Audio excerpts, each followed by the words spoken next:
unto the Lord our God. For the Lord our God is mighty, and the Lord our God is omnipotent. Yes, the Lord our God is so wonderful. All praises be as our spirit sings to the Lord of love. God is wonderful. All praises be as our spirit sings to the Lord of love. God is wonderful. Hallelujah, hallelujah, hallelujah, hallelujah, hallelujah, hallelujah. God is wonderful. Hallelujah, hallelujah, hallelujah, hallelujah, hallelujah, hallelujah. God is wonderful. All praise, Hallelujah, celebration and glory, to the honor and power. God is wonderful. all praise, Hallelujah, celebration and glory, to the honor and power. God is wonderful.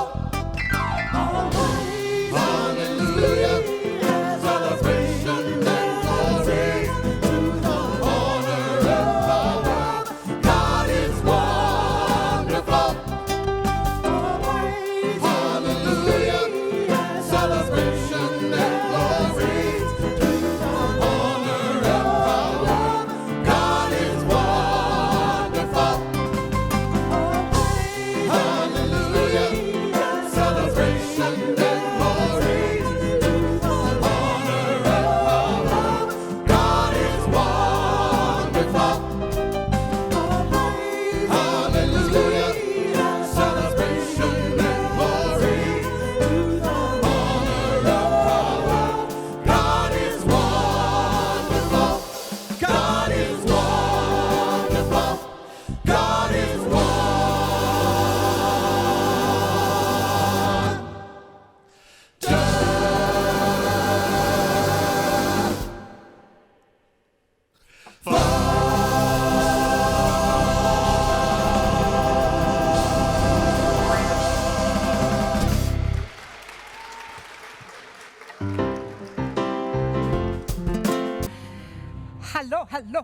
Hello. I'm Reverend Cherie, everyone, and this is Unity Church of the Hills, and I welcome you if you are joining us online. We're just thrilled that you are joining us virtuously. No, virtually is the word, virtually, and I'm sure you're virtuous as well. Oh my. I just finished one class, a 9 o'clock class that we had for new members. 2 more weeks to go, and it was just really good. I'm just kind of pumped up from it, so really glad to have done that. It's a special day today. If you are joining us for the first time, we welcome you. There are cards in the seat thingies there that you can fill out your information, put it in the basket, and someone will get back to you. Or if you're online, you can type connect in the comment section and one of our ambassadors will reach out to you. So we are in the season of Lent, and I wanted to share with you this reading today. This book, once again, it comes out from Unity Village. Different authors and ministers and so forth contribute to this. And this is from Friday, March 18th. I release any apathy or boredom. The challenges of recent years have left many of us feeling overwhelmed, especially those who are sensitive and empathic. Experiencing our pain and upset in addition to feeling compassion for the plight of others can be too much to bear. So we shut down, like the apostles who fell asleep in the Garden of Gethsemane. There are 2 words for this numb and detached condition. Apathy is a lack of interest or concern, sleepiness. Its cousin is asadia, is a spiritual listlessness or sloth. We may cope by not feeling our feelings, giving in to distractions, and retreating from the world. Short-term, this strategy can work. Long-term, it diminishes our ability to feel joy, compassion, and empathy, qualities that enrich our lives and the lives of others. We pray for awareness of our spiritual and mental condition and how best to renew and thrive.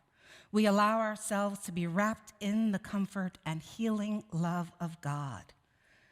Therefore, it says, "Sleeper, awake, rise from the dead, and Christ will shine on you." And that's Ephesians 5:14. Appropriate as the first day of spring, no? Arise and awake.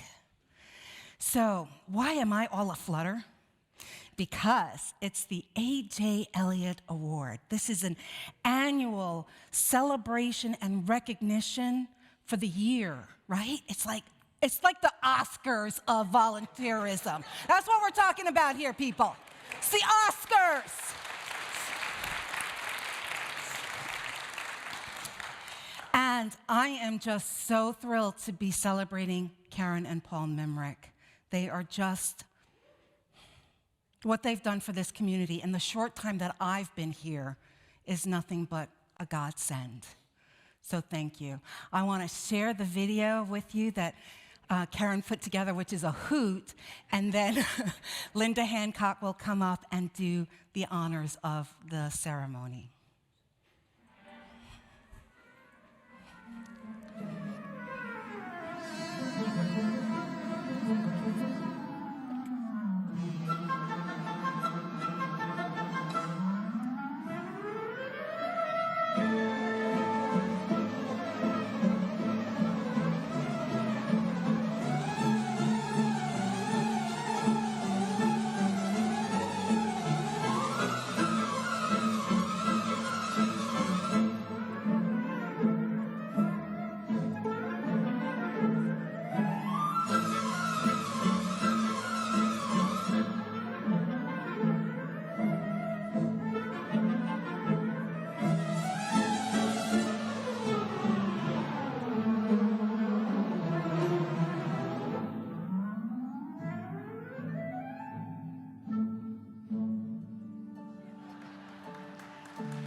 I believe this video reflects me.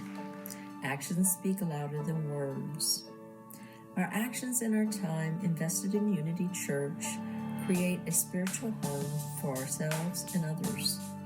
I see my volunteer as a building block for this church, and I believe that we should all volunteer so we can continue to build Unity Church of the Hills.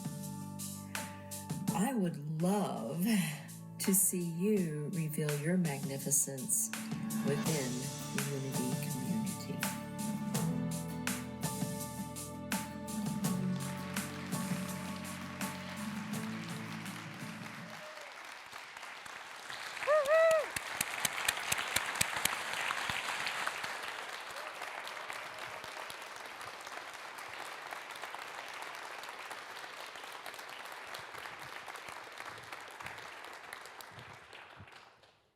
Good morning, everybody. So today we are celebrating volunteerism at its finest. The A.J. Elliott Award looks at long-term volunteering that's consistent and exemplary service to UCOH. And Karen and Paul, you certainly fit the bill for that. We're so grateful to you for all your wonderful contributions. You give so fully of yourselves, your time, your talent, and your treasure. So I would like to invite the two of you to come up here and stand by me as I read through all that you've done. I have to read it, folks, because there's so much. I'm afraid I would forget, so bear with me. So Karen is the head of our hospitality team. And as the head of our hospitality team, She organizes all the volunteers and prepares the schedule and brings most of the food and provides all of the supplies to serve the food. She also cleans and reorganizes the kitchen and the pantry, top to bottom, the shelves, the drawers, the fridge, the freezer, the pantry shelves, and she'll spend an entire day well into the evening, even past the time all the staff have gone home, to finish what she's working on. So, Karen and Paul have also donated a new kitchen sink, a new faucet, a new stove. They also donated an electric golf cart, a golf cart for facilities to use. Many more things have been donated that we don't even know of, because when a need is identified, they just go out and buy it. So it's just crazy, all the contributions. So, hey, I'm doing pretty good. I haven't looked at the list yet, so let's see. So here's some of the other things that they've done. They've trimmed trees. They've collected bags of leaves. They've fixed plumbing issues in the labyrinth. They helped clean out the yucky storage buildings way in the back end of their property. You know, the unpleasant work that nobody wants to do, including staff. They've provided their truck to carry off all the trimmed tree limbs, the bagged leaves, the debris. They've also provided their truck and trailer to deliver coats and blankets to charities when we do our drives. So basically, they help keep our campus beautiful and functioning well.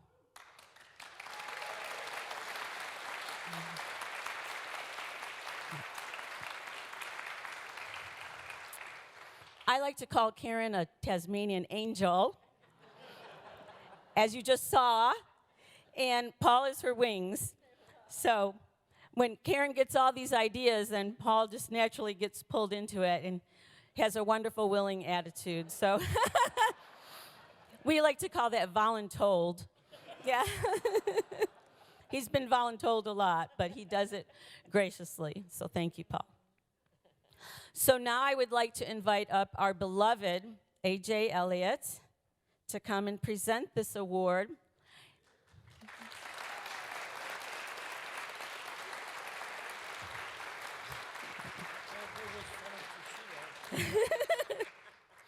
He said he can't move as fast as she does. So our beloved A.J. is 95 years old.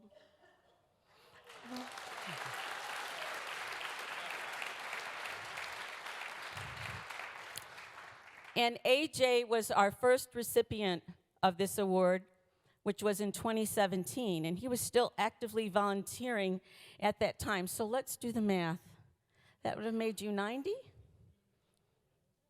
That's amazing. So I'm going to ask A.J. to present this award to Karen, and you have something you'd like to say? Yes, I would. It's my pleasure to award this special award to Karen and Paul. And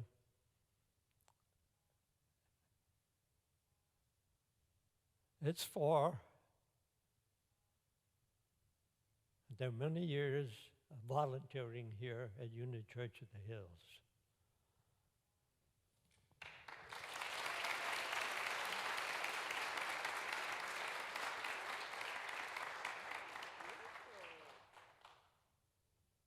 So thank you and congratulations. And it's heavy.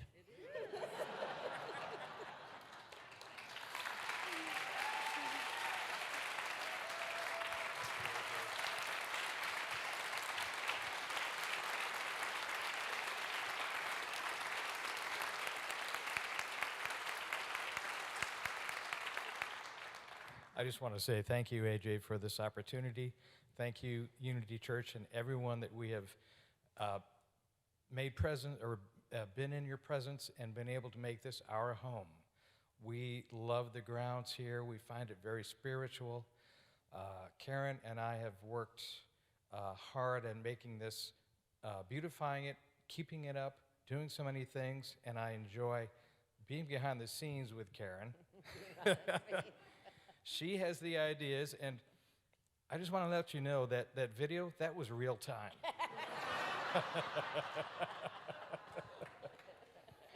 There are a lot of other things that we do in the time when y'all are not here. I remember one time working with Des, doing the lights, renting the machine that takes us up all the way to the lights, and I'm thinking, I'm a pilot and I can't stand heights. Why am I doing this? But I loved working with Des. I love working with all the other people here, getting the grounds to look perfect, getting the irrigation to work sometimes, and having the labyrinth look so beautiful. And Karen has put so much effort into that. And I love all the work that she's done.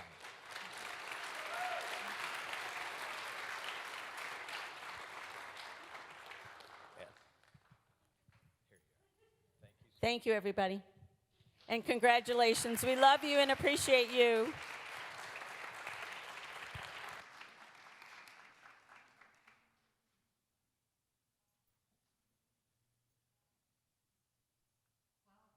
That was just a beautiful ceremony. Thank you, Linda. She made it look easy, didn't she? Yes.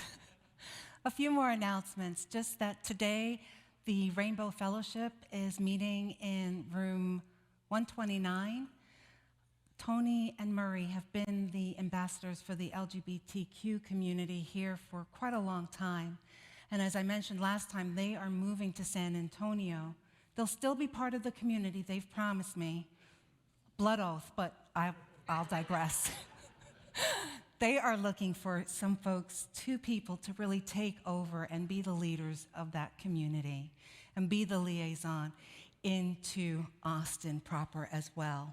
So if you are of the community or an ally of the community and you feel called, please meet over there.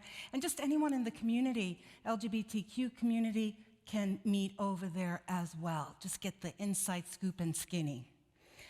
Unity stands with the Ukraine.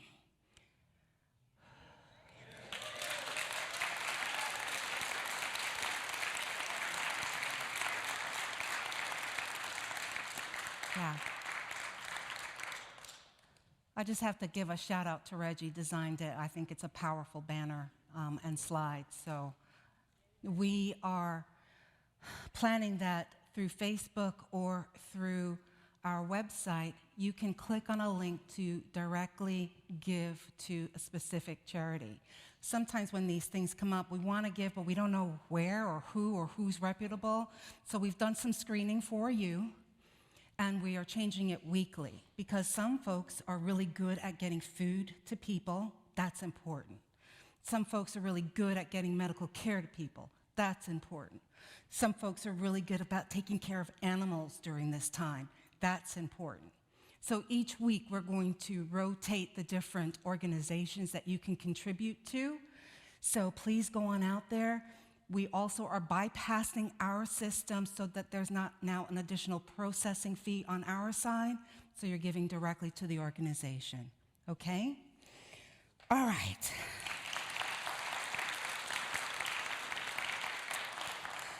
And our mission statement talks about how we as individuals are going to support this community and then be empowered in our lives. So if you feel this is how you are going to operate, let's say it together. We put God first, celebrate life, serve truth, and empower people to transform their lives. Did you feel that? Oh, I felt it. Oh, I love it. Thank you.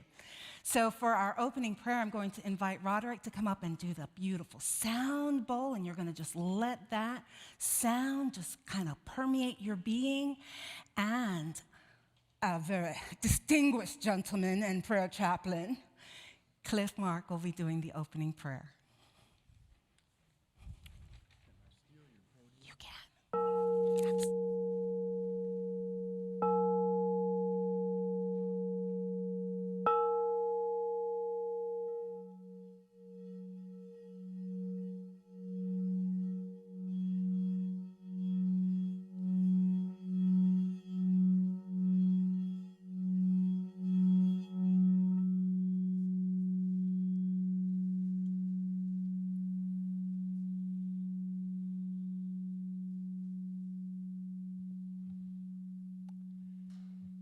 hello to all you beautiful children of a most high God.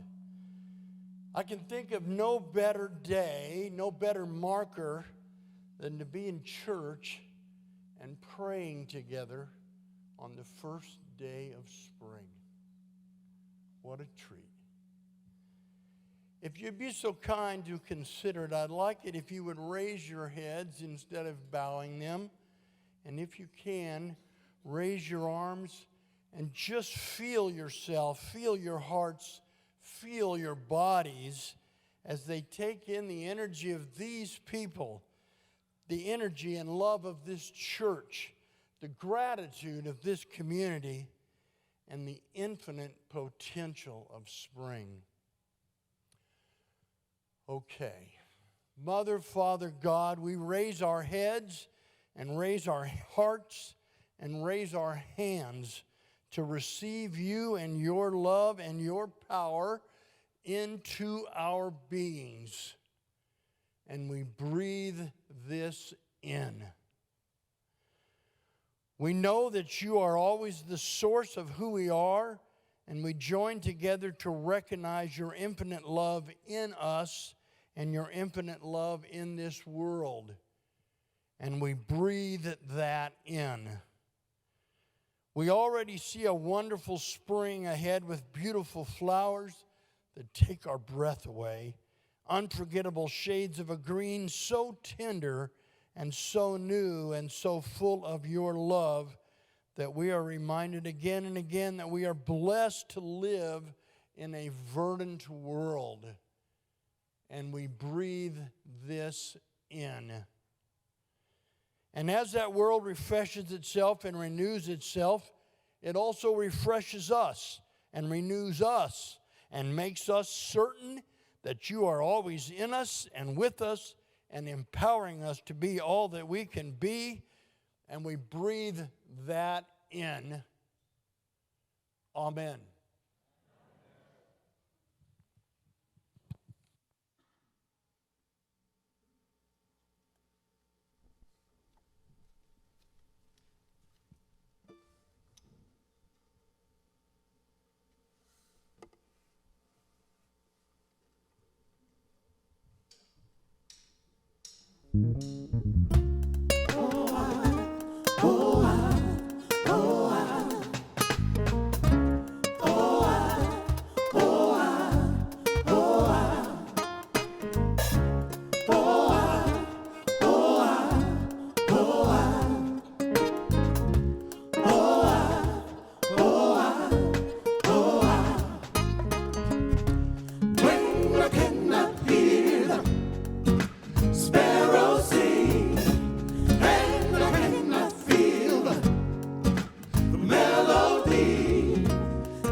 This message, there is a blessing in each and every storm. So we want you to slip on your ruby slippers and prepare for your tornado, because the Dorothy is going to ride you through. Come on, say. When the sickness won't leave my body, and the pain just won't leave my soul, I'll get on my knees and say, Spirit, please, there's a blessing in the storm. Help me sing, yeah. There's a blessing in the storm.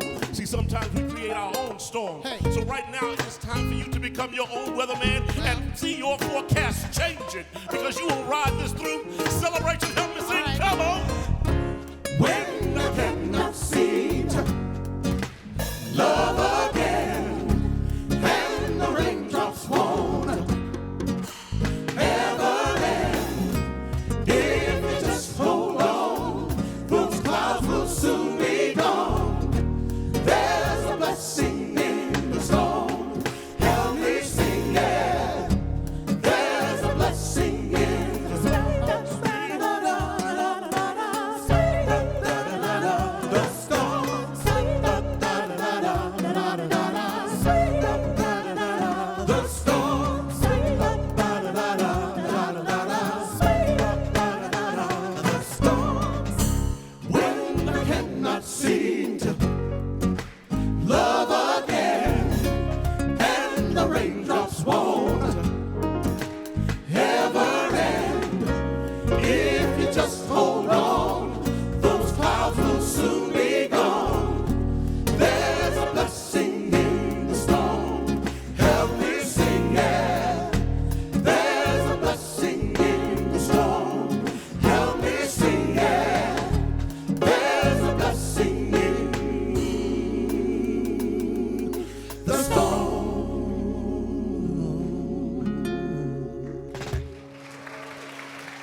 my goodness.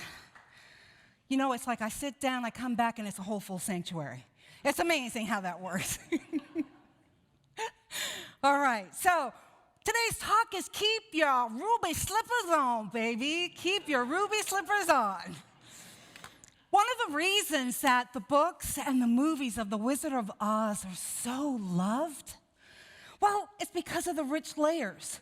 There's lots of layers of discovery there. And at the culmination of the narrative, what do we find out? All that we are ever searching for, where is it? Home, within us, right? Within us. And it's an epic journey of self-discovery with a feel-good ending. How often have you asked yourself, what am I doing with my life? What's my life all about? Right? And then we go searching all around to try to get the answer. Well, over the next few weeks, what we're going to do is we're going to look at this book by Joey Green, which is called The Zen of Oz, 10 Spiritual Lessons from Over the Rainbow. And so we're going to use that as a guide on our own discovery path. And on that discovery path, this is what the key is. You already possess the attributes you seek most passionately. They're there. You got them already. End of talk. No, okay. If you're a purist, then I'm going to tell you up front that this talk could make you a little nutty. But if you're in the mindset that all religions are of God, you're going to be fine. And the reason that I'm sharing that disclosure with you is because the author has lumped Taoism and Zen together. And he uses it interchangeably. And, you know, when I picked up this book 6 years ago and I worked with it, at that time I didn't really realize the distinctions. And what's really cool is you get to kind of witness your minister in process, doing her thing. And it's really cool because as I've grown, as I continue to dive in to the vastness that is Eastern religions and philosophies, I'm learning and I'm evolving. And it's really cool also that your minister didn't throw the baby out with the bathwater. Because in the past, I would have been like, oh, there's an error, done. No one can relate though, right? I'm the only one that does that. One mistake and you're out the door. One mistake in that relationship, see ya. One mistake from your boss and gotta look for a new job. Oh, it's just me. Okay, it's good to know. So here's the growth, right? I'm calling this growth in that I can look at this and look and still see that there is a strong premise to this story, regardless of the inaccuracies. We can still get pearls of wisdom because why? It's all God. We say it, but are we behaving from that place? It's all God. So I find the title of the book really interesting, The Zen of Oz, and it made me realize if it said the title was The Tao of Oz, would I have purchased the book? Probably not. Would you have purchased the book? What's Tao, right? So clever marketing on his point, and let's face it, we all want to be Zen, don't we? Okay. So here's the goal of this book. Green's goal is to see the heroine, Dorothy, is really on a spiritual journey of awareness, of awakening, of self-realization. And the author compares Dorothy's journey to the philosophical tenets of Taoism and Zen. Now, Taoism is also known as the way of life or the path of life. And the premise of that philosophy is about balance and harmony. Zen philosophy, also known as the path of enlightenment, is more in alignment with Buddhism. Both of these religions thrived in China, and researchers suggest that Taoism heavily influenced Zen. But the significant difference of the two faiths is that the intention of Taoism is to be one with nature, while the intention of Zen is to attain enlightenment.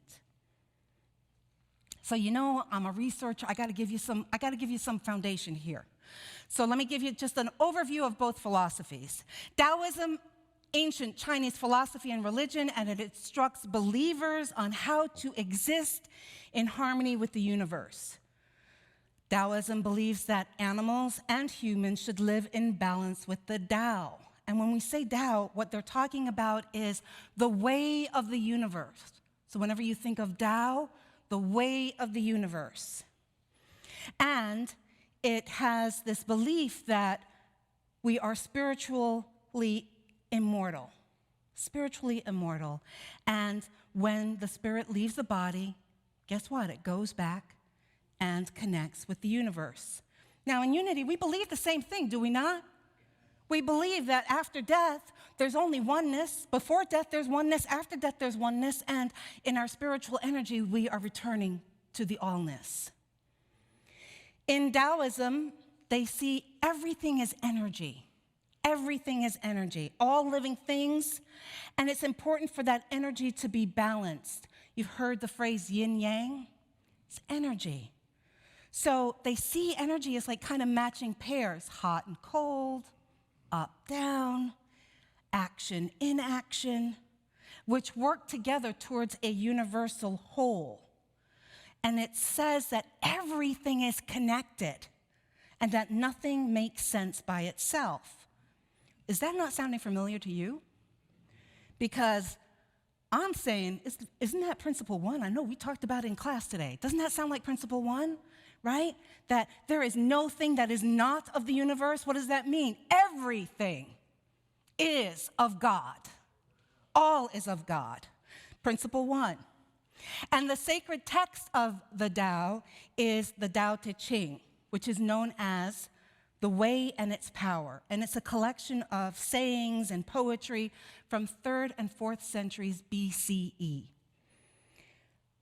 The author is believed to be Lao Tzu, but researchers have kind of delved in and they believe that Lao Tzu is a mythical character, that they can't find anything tangible that says that this person ever existed.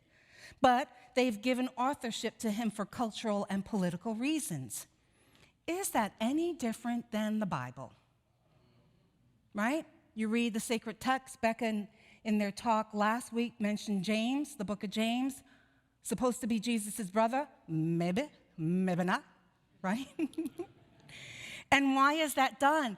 It's done to elevate the writing, to give the writing, what they're saying, gravitas. So, to talk about Zen, we need to first talk about Buddhism. Zen arrived in China as a form of Buddhism, and as I mentioned before, it was heavily influenced by Taoism, which existed there. But we'll start with the Buddha, right?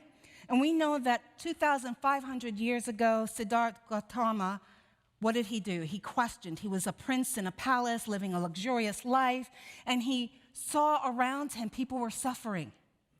And he questioned, why do people suffer? And what is the cause of suffering? And after he reached enlightenment, he taught several things: the 3 universal truths, the 3 jewels, and the 4 noble truths. The 3 universal truths are anicca. Everything in life is impermanent, always changing. You know, I've been up here saying that now for a little while, right? Okay. So we know everything in life is changed. Nothing is permanent. The second one of the 3 universal truths is dukkha.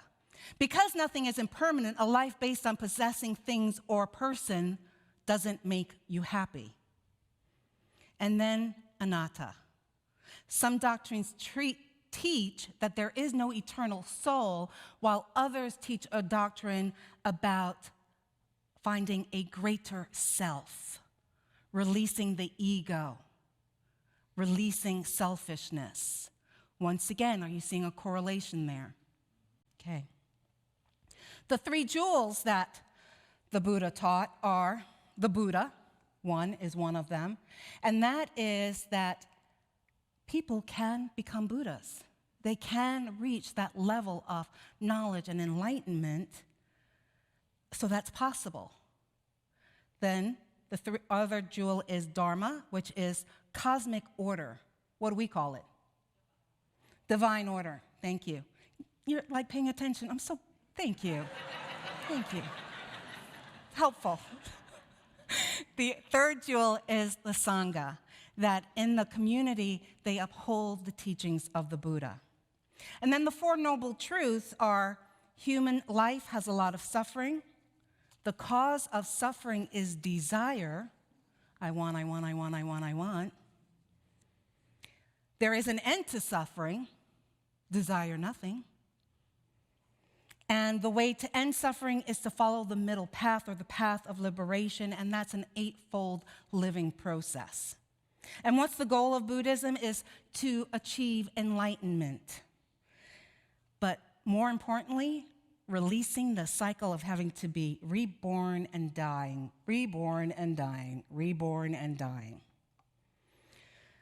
So, as I mentioned before, when Zen came over to mainland China, it was in the form of the Mahayana. Let me try that again. I had practiced it. Mahayana. Thank you. Got it. The Mahayana Buddhism, right? And around the 5th century is when it came to China by the monk named Bodhidharma. And they shared that practice of what Zen Buddhism is, influenced by the Tao, and there you have it. The path of enlightenment that is based on the personal spiritual development and ability to understand the true nature of life. So you can see just in there that there is a mixture of both. The teachings emphasize a pure state of mind that can help in realizing the true and inner nature to oneness. They believe that through meditation, enlightenment can happen. So wherever you are here on the spectrum of Eastern religions or philosophy, I'm saying all are welcome. Because when there's truth, does the religion really matter? No, it doesn't. And we're a spiritual community. And we are looking at lots of different tenets. So here we are. I've set the foundation. Now let's look at the book. In The Zen of Oz, the author writes that the story of the Wizard of Oz, he's looking at it through the Zen lens when he writes this. Glinda, the Good Witch of the North, Zen master. She sets Dorothy on the yellow brick road to spiritual enlightenment. When Dorothy, the Scarecrow, the Tin Man, and the Cowardly Lion let go of the conscious yearning and free their minds to function spontaneously and in harmony with the cosmos, what happens? Brains, heart, and courage flow easily and effortlessly. Ultimately, Dorothy attains Satori, the Zen experience of awakening. She finds her true self, her higher consciousness, her ultimate oneness with the cosmos, and her home. That's why we love this story so much. Do you remember the beginning? Right? It's bleak. Kansas. I've lived there. It really is bleak. No, I'm kidding. I've waited my whole life to say that. No. Right? It's in black and white. It just kind of looks sparse. And remember that she's an orphan, and Aunt Em and Uncle Henry took her in. And they're really concerned with the farm. They're in survival mode. Everything is about the chickens and what's going on in the farm and the produce, right? And it seems like if Dorothy doesn't become that farmhand, then she's kind of ignored, left to figure things out on her own, told her imagination is out of hand. And what's Dorothy yearning for? Yearning to be loved, to be heard, to be nurtured. How many of us felt that way in our childhood? Oh, just a couple of you. What about teen life? Come on, people. What about in your teens when the hormones are going crazy and nobody understands you except the emo music? Okay. But Dorothy's deep love and affection flows into Toto. Beautiful. You've seen the story. This is good. Toto, right? She believes Toto is the only one who can love her unconditionally. But yet, she allows Toto to get in some serious trouble with Miss Gulch, right? I've often wondered, sister, put the dog on a leash. Wouldn't that, stop the craziness? I just never got that. Well, Green, the author, suggests that since Dorothy wasn't getting the attention and love that she wanted, perhaps she unconsciously had some negative behavior to bring that focus to her in the object of Toto getting in trouble. Do you have any friends like that in your life? Oh, have we ever been that in our lives? All right, honesty, I love that. Mwah, mwah, mwah. Big hands in the back. Thank you, Bob. Yes. Green also reminds us that there are karmic consequences for all of our actions. He writes, when we choose to take actions that torment others and sow the seeds of unhappiness, the consequence of your karma is your own misery and failure. When you choose to take actions that nourish joy and love, the fruit of your karma is your own fulfillment and happiness. Pretty powerful. So in Dorothy's case, she put Toto's life in jeopardy and created a very frightening situation of losing the one thing that represents love to her. So Dorothy may have been feeling hurt and rejected by her aunt and uncle, yet she could have chosen to view it differently. She could have chosen to look at this as a moment of gratitude that she's been an orphan and they took her in, right? And maybe they're doing the best that they can because they were unprepared to have a child in their life. She could have looked at it from that perspective, which, would have shifted her in a different position. But in this situation, she may have reacted impulsively, festering on thoughts of not belonging, not feeling loved, which caused her to act out unconsciously, pitting Toto against Miss Gulch. So I'm telling you this story. Are you sitting there wondering, so what does this have to do with me? Well, this is really simple. To what principle? Thank you. I heard that. Third principle. And I did not plant him, but okay. Third principle is what we do to co-create. How we're co-creating life. Thoughts held in mind, right? That's how we create. How many times have you reacted to situations based on your own erroneous interpretations?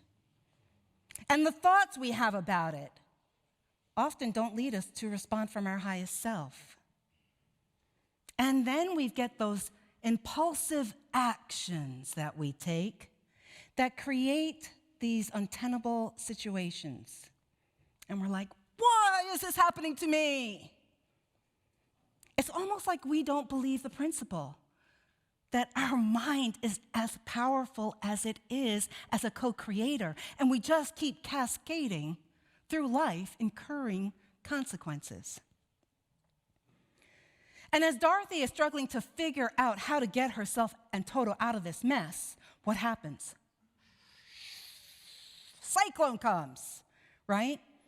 And Green sees the cyclone as a physical manifestation of Dorothy's inner struggle for self-awareness. I'm liking this. I could go there. The cyclone then places her in a land called Oz.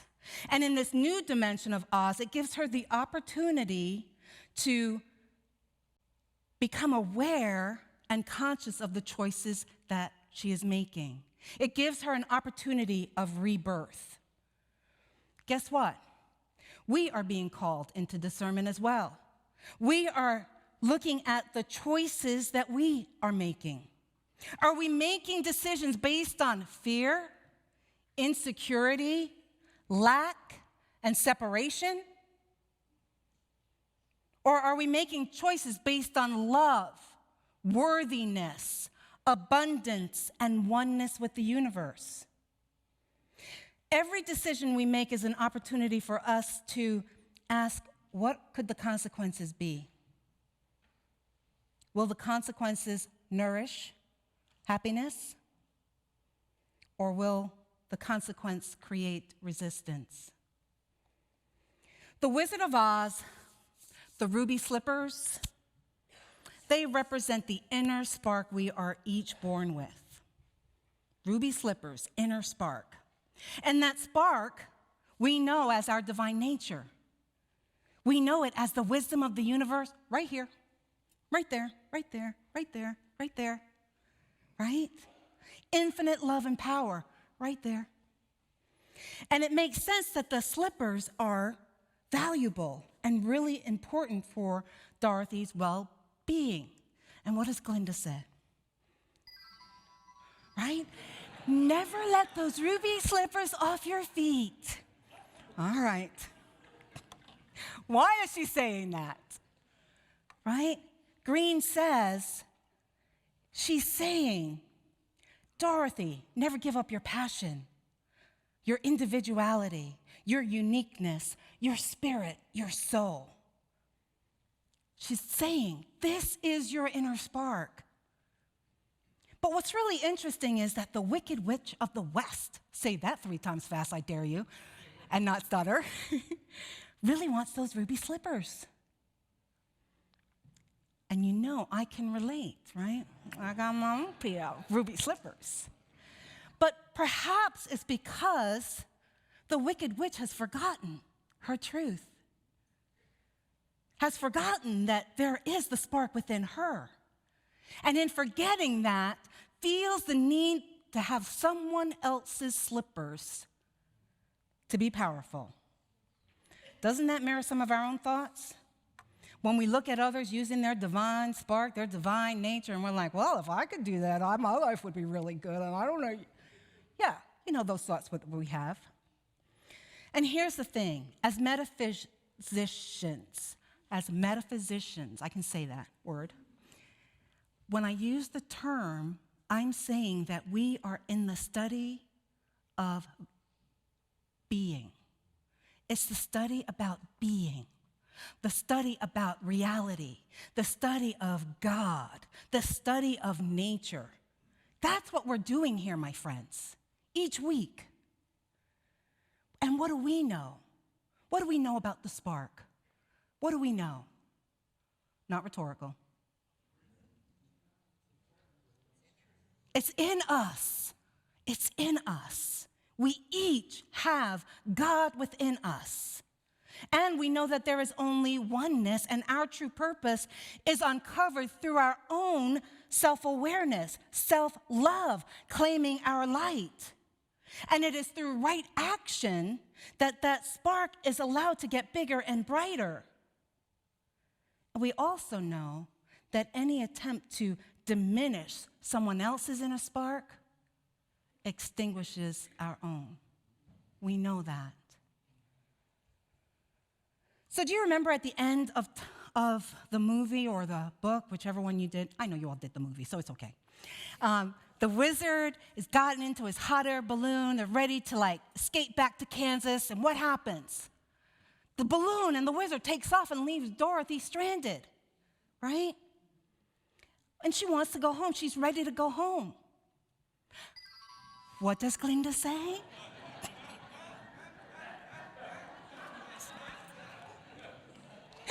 Okay, sorry.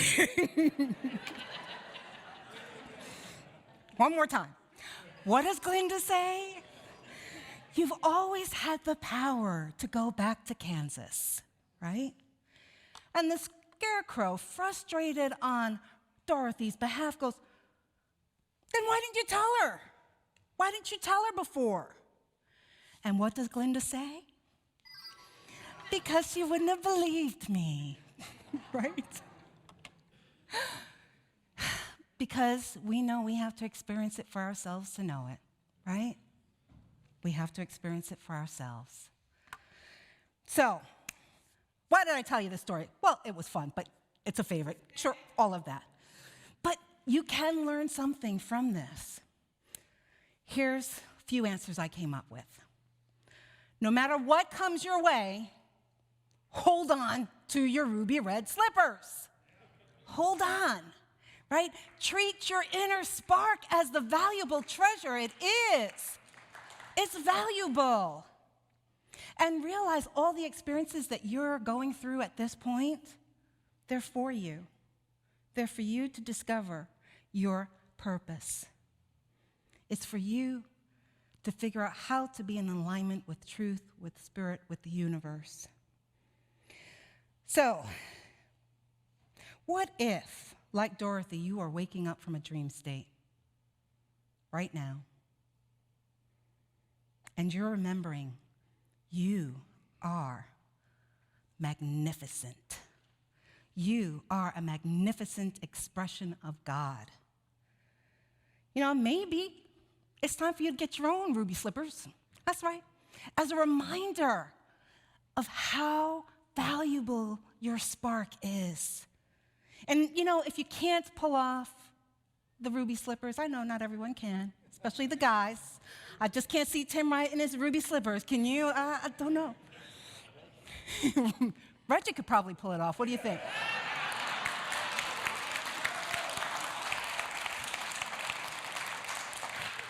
You are fabulous. You can make anything look good, baby. Anything. I invite you to use this affirmation. I refuse to relinquish my inner spark. I claim my divine purpose. That's yours this week, all right? And then next week, we're going to be looking down the yellow brick road. We're going to be talking about that and the choices made on the yellow brick road. But I want you to think of this. Does the direction matter? What if all roads lead to self-actualization? What? Woman's crazy.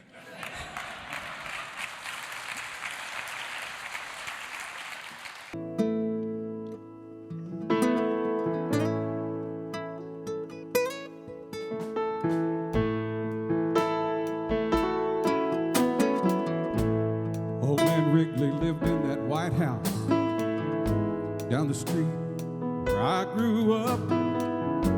Mama used to send me over with things. We struck a friendship up. I spent a few long summers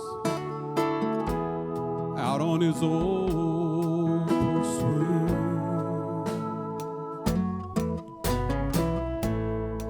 Said he was in the war, in the Navy, lost his wife, lost his baby. I broke down and asked him one time, how'd you keep from going crazy? He said, I'll see my wife and son in just a little while. I asked him what he meant. He looked at me and smiled, said, I raised my hands, bowed my head.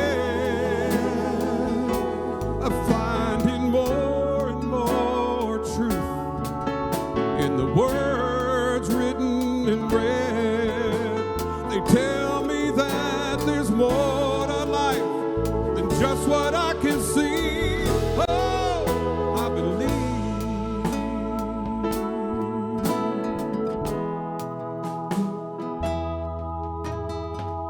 A few years later, I was off at college, talking to Mom on the phone one night, getting all caught up on the gossip of the small town life. And she said, oh, by the way, son, old man Wrigley has died.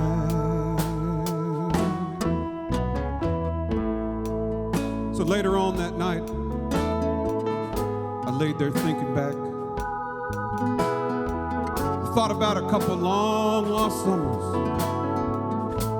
I didn't know whether to cry or laugh. If there was ever anybody that deserved a ticket to the other side,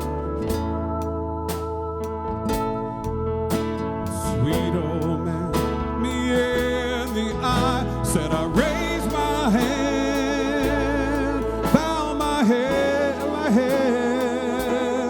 finding more and more truth in the words written and read, to tell me that there's more to life than what I can see.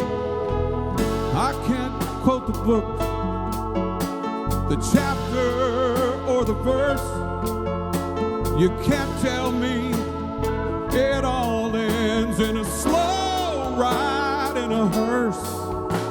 You know I'm more and more convinced the longer that I live.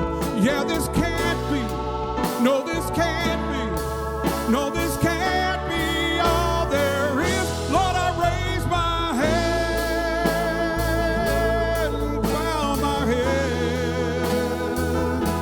I'm finding more and more truth in the words written and read. They tell me that there's more to life than just what I can see.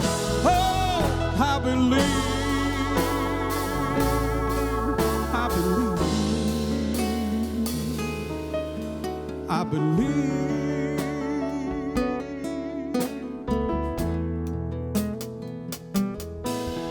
I believe. Oh.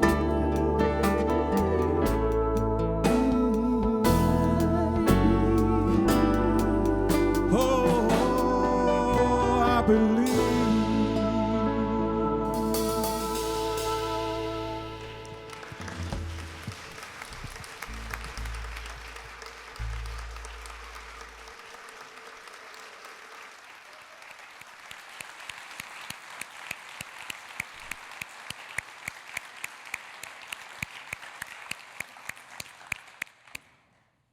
That was absolutely beautiful. Thank you, Tom. Beautiful, beautiful, beautiful, beautiful. Thank you. How many of you sniffled? I don't know. So feel your heart open by the music, by the song, by Tom. It's safe here for you to feel that way. Open your heart to the universe, to the truth of who and what you are. I believe you are more than this, that we are eternal. Allow your spine to be erect in your chair. Mother Earth grounds into her with your feet, and allow that energy to just flow through and as you open, loving, kind, all you. Take a nice deep breath in and exhale, feeling that truth permeating every cell of your being. I believe there is more to life. We are more than our bodies. We are an aspect of the universe contained here for this moment. Feel that. What would it feel like if you honored that as truth? That the universe is residing within you. There is a universe within you tied to the greater universe. What does that feel like? pure energy, maybe joy, unconditional love. All of that is you. If you believe, only if you believe. So take a moment to feel what the universe feels like in a connection from you to your highest self in the silence. Resides in you. Take a breath and exhale. That's a lot of energy that you are aware of at this moment. And you are safe and capable of holding it all. If you feel a little overwhelmed, just disperse some of it through your feet into Mother Earth. Feed her all that energy that's just a little too much, and allow her to balance you. When it's enough, let go and feel that energy that is just bombarding inside of you. That's your natural state. God in skin. Take a nice deep breath in. Exhale, bringing your awareness, your energy back to this sanctuary, Unity Church of the Hills, March 20th, 2022. And when you're ready, you may flutter your eyes open, take a look around, stretch a little bit. Namaste.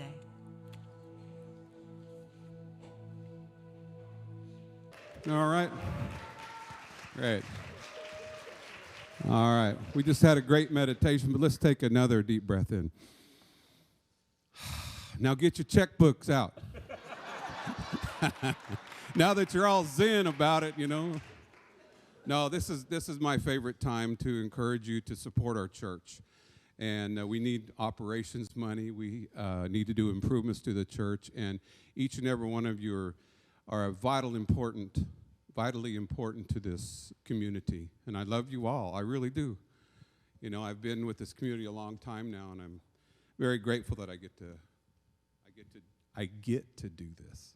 Not that I have to do this. I get to. What a blessing. I get to do this. Anyway, now is our opportunity to support our spiritual community and experience the power of giving and receiving with our offering. There's a number of ways to give. They're on your screen. You can text UCOH to 833-717-7700, online, web, or Facebook, UCOH app, or just come give any one of us a check and we'll turn it in for you.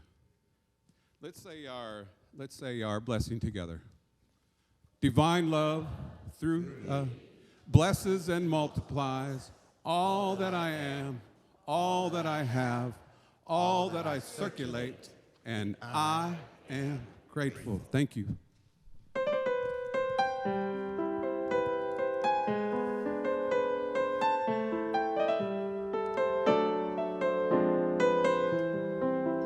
The beginning, it's not the end.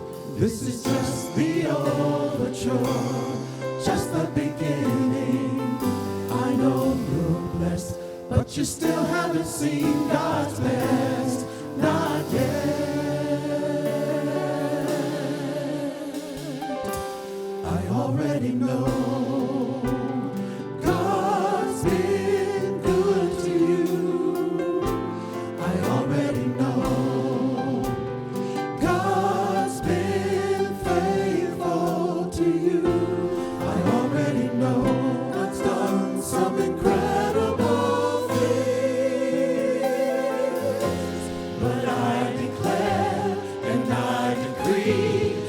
prophesy with authority.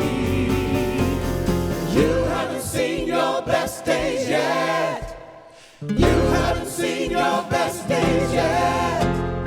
You haven't seen your greatest victory yet. You haven't seen your greatest victory yet.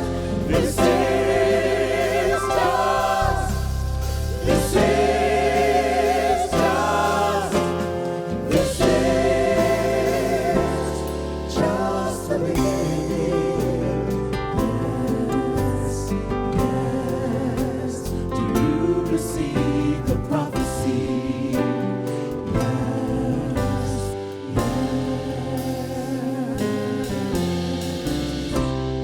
Just the beginning.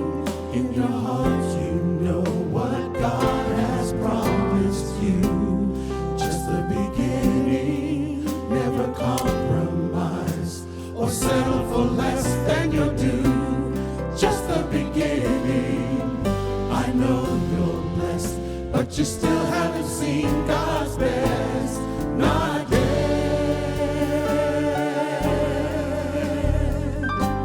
I already know. Eyes haven't seen the things God sees in you, and ears haven't heard the plans God's planning just for you. And the needle hasn't entered into the hearts of men. All of the good things that my God has in store. There's so much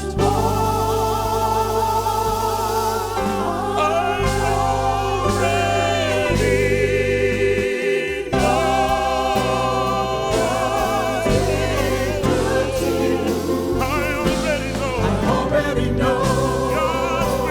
God's been faithful to you. I already know. God's done some incredible things. But I declare and I decree, I prophesy with authority. You haven't seen your best days yet. You haven't seen your best days yet. You haven't seen your greatest victory yet. You haven't seen your greatest victory yet. This is just, this is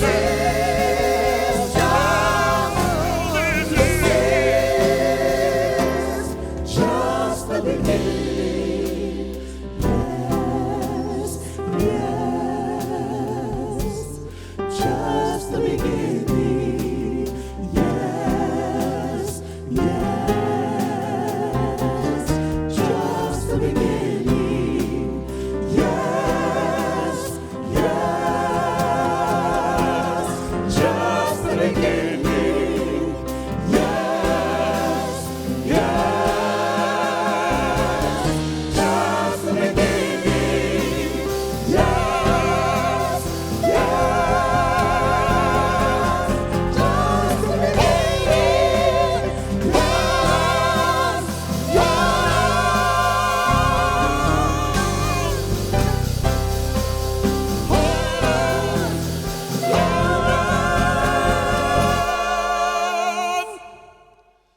This is just the beginning.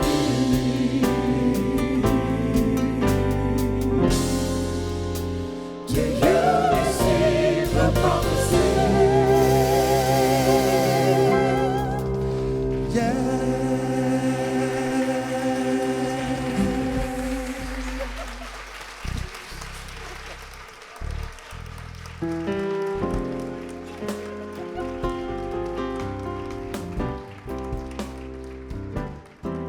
I'm sitting down, enjoying the music. What? I got something else to do. Christina, thank you. Oh, for these gifts, we are just grateful. Just grateful. We just see them blessing this community, blessing Austin, blessing each individual that puts something in this basket, that it is just return tenfold. And so it is. Amen. Thank you, Christina. Reggie, you going to do your thing? All right, come on.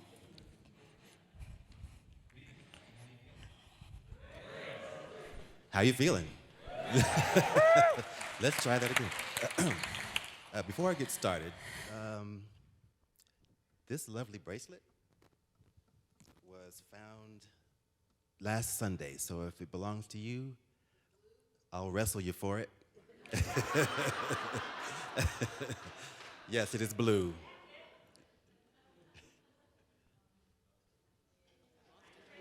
Okay, wrestle.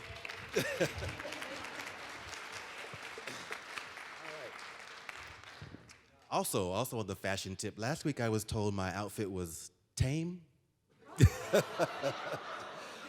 I was literally dressed like G.I. Joe. So I don't know how that happened.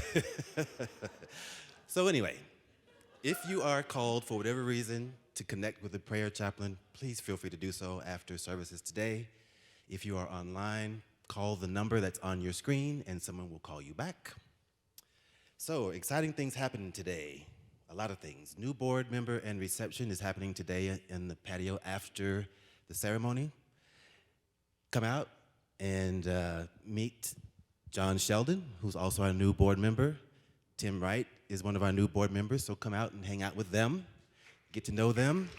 Come hang out and get to know us. In addition, if that's not exciting enough, the AJ Award celebration is happening as well, directly after the service. On the patio as well. There will be refreshments and karaoke, so do not miss it.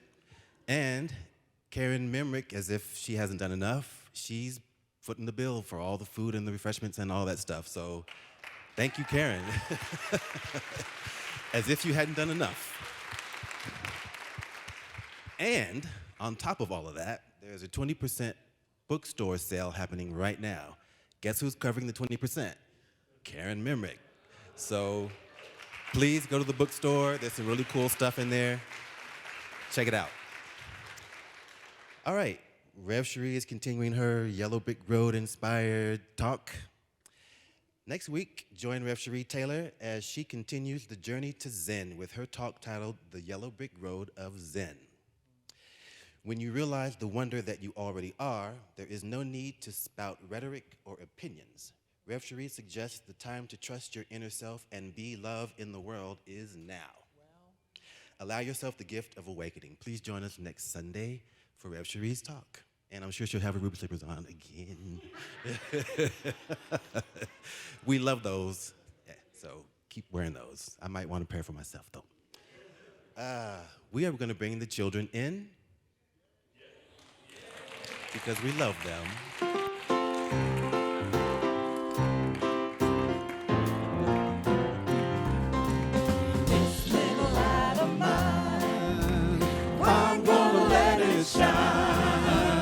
This little light of mine, I'm gonna let it shine. This little light of mine, I'm gonna let it shine. Let it shine, let it shine, let it shine.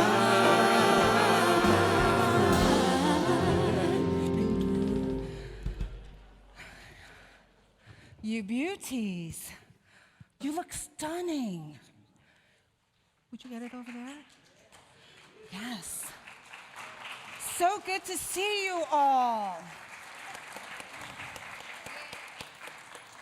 I had dinner the other night with Diego and Martina. They were nice to me. I just want you to know. I was like, ooh, this is good. Good food, good company, good conversation. So I just love connecting. So thank you for opening your home to me. And to Graham. Graham was there. I dragged him along. I drag him everywhere, poor guy. Who's got what today? Henry. Today we learned about loving forgiveness. Beautiful. Thank you.